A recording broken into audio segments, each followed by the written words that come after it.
Hello mga ka-viewers, muli nyo kami samahan sa Lenzel Vlog. Ngayong araw nga pala, nag-moment muna kaming mag-ina. Syempre, itong nanay nyo ay giliw na naman sa kakutan ni Baby Lenzel. Para ngayon ko lang ulit siya nakita at talagang hindi ko mapigilan. Bawat galaw niya, kinikilig ako. Kahit simpleng tingin lang niya, feeling ko ako na ang pinakaswerte sa buong mundo. Pero si Baby, alam na alam kung paano magpa-cute.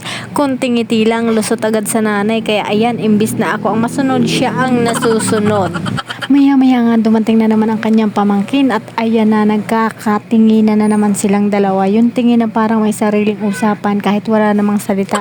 Si Baby Lenzel gustong gusto talagang laruin ang kanyang pamangkin kung ano-ano na ang sinasabi niya na parang nagkakaintindihan sila. Feeling ko nga may secret language na sila eh.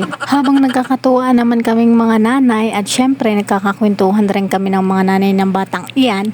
Ayan, tinitingnan namin si Baby Lenzel at talagang cute na cute siya dun sa kanyang pamangkin. Halata naman na gustong gusto niya nang ikis itong batang ito.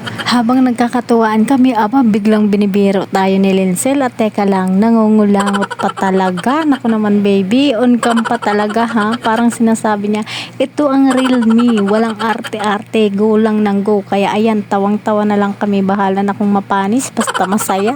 At syempre, hindi nagpahuli ang mga adult na ito. Kami naman ang bumawi, naglabasan ng mga lumang larawan. Noong year of 2017 pa talaga.